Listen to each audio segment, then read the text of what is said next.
오늘 주제는 직접 가지 않고 간편하게 부동산 거래를 하는 방법입니다. 최근에 코로나가 확산되면서 원격으로 회의도 하고 수업도 듣는 일이 많이 대중화되었습니다. 그런데 회의나 수업만 원격이 가능한 것이 아니고 부동산 거래도 원격이 가능합니다. 최근에 제 채널에서 지방에 덜 오른 지역들에 관심을 가지시라고 추천을 드렸습니다. 예를 들면 경상남도 거제시나 제주 서귀포시 같은 지역들이 있는데 현재 거주지가 개개인마다 다르겠지만 수도권에서 거제나 서귀포를 직접 방문하기에는 물리적인 거리가 부담스러운 것이 사실입니다. 이렇게 멀리 떨어져 있는 지역에 여러 번 방문해서 임장도 하고 실제 매물도 구경하면서 매입하는 게 본업이 있는 분들은 거의 불가능하겠죠. 그런데 거리가 멀다는 이유로 원거리 지역을 투자 대상에서 제외시키면 내가 현재 거주하는 인근 지역만 보게 되는데 내가 거주하는 지역이 지금 매입하기 좋은 타이밍이 아니라면 자산을 불려나가기 불리한 상황이 됩니다. 그래서 멀리 떨어져 있는 저평가 지역을 방문 없이 살 수 있다면 좋을 것 같긴 한데 큰 문제가 있죠. 직접 가서 집을 보지도 않고 샀다가 사기당하면 어떻게 될까요? 안 보고 샀는데 집이 다 썩어 있다든지 집주인이 아닌 사기꾼한테 돈을 줘서 투자금을 날린다든지 여러 가지 걱정이 드실 겁니다. 그래서 이번 영상에서는 이런 걱정들을 해소시켜 줄 수 있는 여러 가지 장치들과 방법들에 대해서 이야기해 보도록 하겠습니다. 먼저 일반적인 매입 절차를 보면 다음과 같습니다. 일단 살만한 매물이 있는지 보고 매물이 정해지면 가계약금을 집주인에게 보내고 날짜를 정해서 본계약을 진행합니다. 그 다음은 계약서 내용대로 진행이 되는데 중도금은 하기도 하고 안 하기도 합니다. 그리고 계약한 일정대로 잔금을 하고 등기 이전을 하면 마무리가 됩니다. 첫 번째로 매물 선정 단계인데 저평가 정도를 판단해서 단지는 정해졌다고 보고 네이버 부동산에 매물을 올린 부동산에 전화를 해서 가격 조건과 세입자 계약 조건, 집 상태들을 물어보면 됩니다.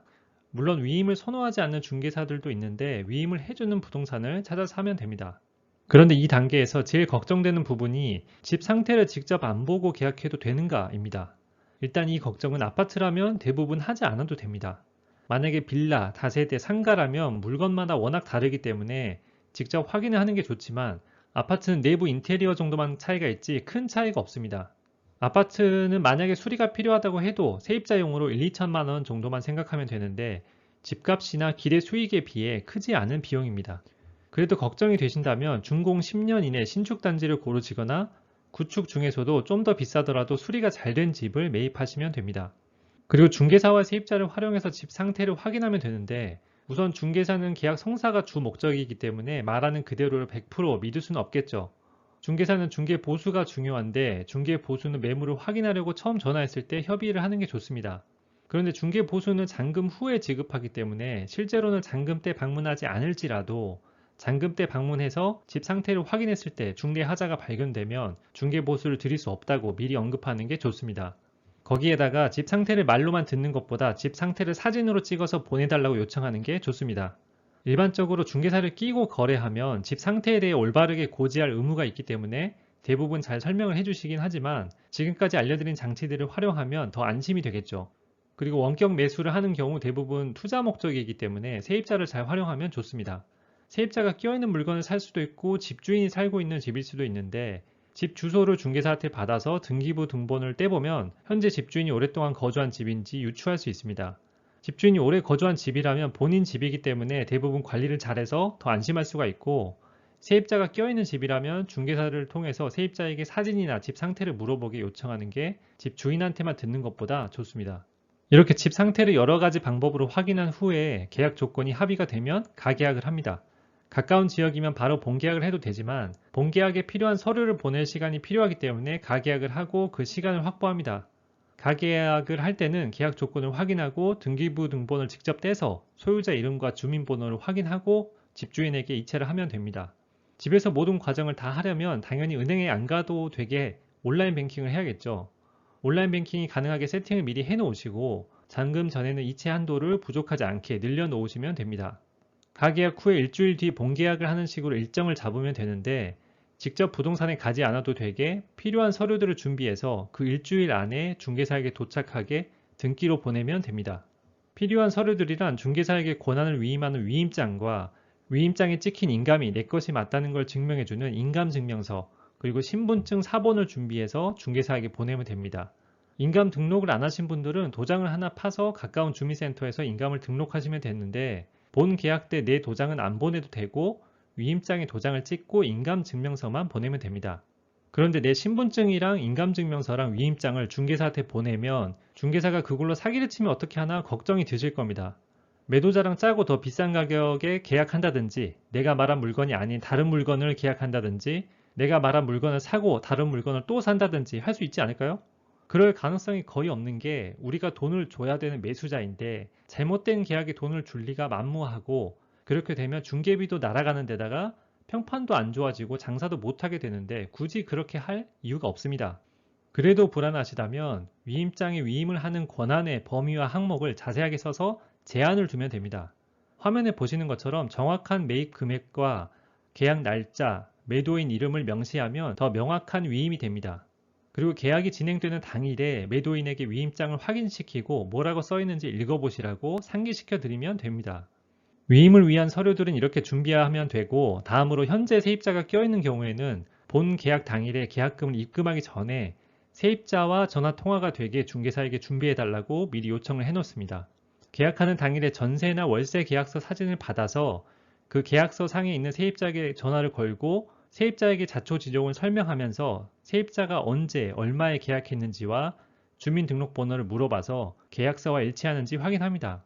요즘에는 임대차 3법 때문에 재계약을 한 경우 계약갱신권 사용 여부를 잘 확인해야 됩니다. 그 다음에 집 상태를 정확하게 확인하기 위해서 세입자에게 하자가 있더라도 인지하고 지금 상태 그대로 매입하는 건데, 세입자가 지금 알려주지 않은 상태에서 임대차 계약 종료 시점에 하자가 발견된 경우 서로 곤란해질 수 있으니 집에 있는 작은 하자라도 말해달라고 하면 자세히 말을 해줄 겁니다. 세입자 입장에서는 지금 하자를 말해놔야 나중에 보증금을 온전히 받을 수 있기 때문에 집주인과 한편이 될 수 없겠죠. 그러면 세입자가 말한 하자와 중개사에게 들은 하자와 그리고 사진을 비교해서 중대 하자가 있는지 다각도로 검증을 합니다. 만약에 중대 하자가 있다면 계약을 파기하고 계약금을 돌려받거나 바로 내고를 해서 매입 가격을 더 깎을 수 있지만, 이렇게까지 했는데 중대 하자가 나오는 경우는 거의 없다고 보시면 됩니다. 여기까지 확인이 다 되고 문제가 없다면 사진으로 받은 매도인 신분증을 확인하고, 계약금 입금 전에 중개사가 챙겨주긴 하지만 등기부 등본을 PC나 스마트폰 앱으로 반드시 본인이 직접 발급받아서 갑구상에 매도인이 소유주가 맞는지 이름, 주민번호 확인하고 을구상에 근저당이나 압류가 잡힌 게 없는지 꼼꼼하게 확인합니다. 지금까지 확인한 부분에 모두 문제가 없다면 계약금을 입금하면 됩니다. 이제 계약을 했으니 계약한 대로 이행을 하면 되는데, 계약을 할 때 중도금을 걸기도 하고 안 걸기도 합니다. 중도금의 의미는 계약 파기를 원천 봉쇄하는 데 있기 때문에 물건이 안전하고 싸게 잘 샀다면 걸어도 좋고, 어차피 계약금이 걸렸고 잔금 때까지 계약금 이상으로 급등하지는 않을 것 같다면 그냥 진행해도 됩니다. 잔금까지 한 달에서 길면 두세 달 정도를 잡는데 잔금일 전에 해야 될 일이 있습니다. 원격으로 직접 가지 않고 잔금을 치르고 등기 이전을 하려면 셀프 등기를 할 게 아니기 때문에 법무사를 구해야 되겠죠. 법무사도 일정이 서로 되는지 봐야 되기 때문에 잔금일 한 달 전에 미리 구하는 게 좋고, 저는 스마트폰 어플로 등기비 견적을 받을 수 있는 법무통을 많이 활용합니다. 부동산 중개사에게 소개를 받을 수도 있는데 보통 부동산에서 법무사에게 소개비를 받기 때문에 법무사 수수료가 더 비쌉니다. 법무사를 구할 때 위임으로 진행한다고 말하고 계약서와 신분증 사본을 사진으로 보내면 잔금 때 필요한 서류를 알아서 준비합니다. 잔금 당일이 되면 법무사가 나 대신 부동산에 가서 서류를 확인하고 잔금을 입금해도 되는지 알려줍니다. 물론 등기부 등본을 법무사가 확인을 했겠지만 본인 스스로 다시 발급받아서 잔금 입금하기 전에 확인하고 진행합니다. 잔금을 완료했으면 이제 등기 이전을 위해서 법무사에게 취득세를 포함한 등기비를 입금하고 관리예치금과 장기수선 충당금을 정산한 후에 모두 문제가 없으면 중개사와 처음에 협의한 중개비를 입금합니다. 이제 돈이 왔다 갔다 할 일은 다 끝났고 법무사가 등기를 등기소에 접수하면 2, 3일 내에 처리가 됩니다. 그러면 등기 필증과 계약서 및 영수증을 집으로 받아서 서류가 다 제대로 됐는지 확인하고 마지막으로 등기부 등본을 확인해서 소유권 이전이 제대로 됐는지 보면 매입 절차가 완료됩니다. 여러 가지 장치와 방법들을 사용하면 먼 거리를 직접 이동하지 않고 우리 동네 우체국만 한 번 가면 집을 살 수 있습니다. 이 위임제도는 국민들이 편하게 계약을 하라고 국가에서 법과 제도를 만들어 준 겁니다. 저도 직접 꼭 확인하고 싶은 매물이 아니면 모두 위임으로 계약을 진행하고 있고 전혀 문제가 없었습니다. 이 시스템을 잘 활용해서 우리 동네나 인근 지역뿐만 아니라 전국 모든 지역에서 더 좋은 기회를 쉽게 잡으시길 바랍니다. 내용이 도움이 되셨다면 힘내서 올리라고 구독과 좋아요 부탁드리고 지역 전망과 예상되는 상승률이 궁금하시다면 멤버십 가입하셔서 정보 얻어가시기 바랍니다. 감사합니다.